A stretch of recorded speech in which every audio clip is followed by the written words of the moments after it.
नमस्कार दोस्तों, मेरे किचन में आपका स्वागत है। आज मैं आप लोगों को बादाम का हलवा बनाने बताने जा रही हूँ।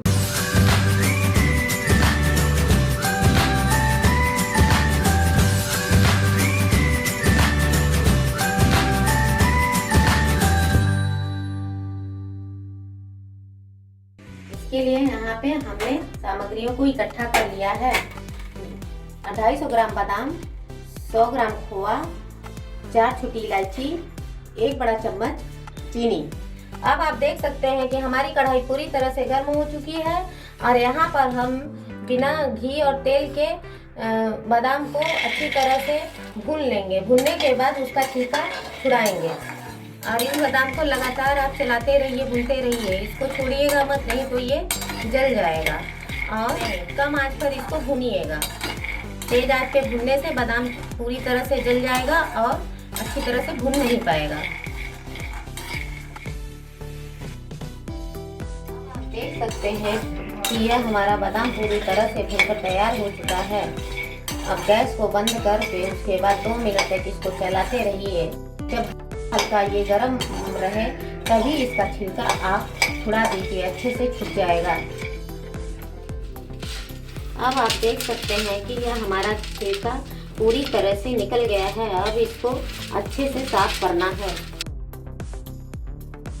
अब आप देख सकते हैं कि हमारे बादाम का छिलका उतर चुका है और ये बादाम बिल्कुल पूरी तरह से साफ हो चुका है। अब इसको हम मिक्सर में पीसेंगे। ऐसे ही सूखा ही पीस लेंगे अच्छी तरह से।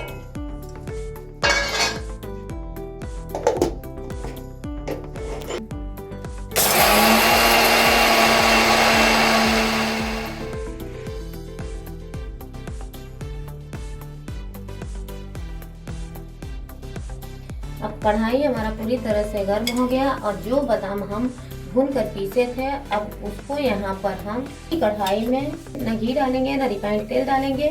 इस कढ़ाई में इसको हम डालेंगे और डालने के बाद इसमें 1 चम्मच चीनी डालेंगे।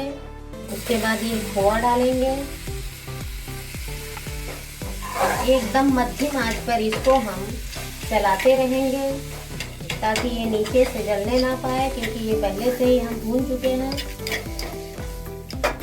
आप देख सकते हैं कि ये पूरी तरह से चीनी और खोआ मिल गया है। अब इसमें 1 गिलास दूध डालेंगे। दूध डालकर हम इसको अच्छे से मिलाएंगे। यहाँ आप देख सकते हैं कि इसको दूध डालने के बाद इसको लगातार आप चलाते रहिए। अब आप देख सकते हैं कि इसमें हम जो 4 छोटी इलायची पीसे थे उसको यहाँ पर हम डाल देंगे। डालने के बाद अच्छे से मिला देंगे। मिलाने के बाद गैस को बंद कर देंगे और ये हमारा बादाम का हलवा बनकर बिल्कुल ही तैयार हो चुका है।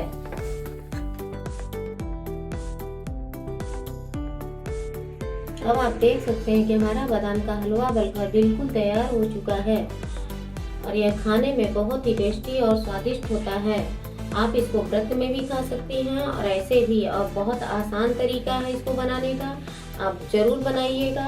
यदि आपको यह रेसिपी पसंद आए तो लाइक और सब्सक्राइब करना ना भूलें। धन्यवाद।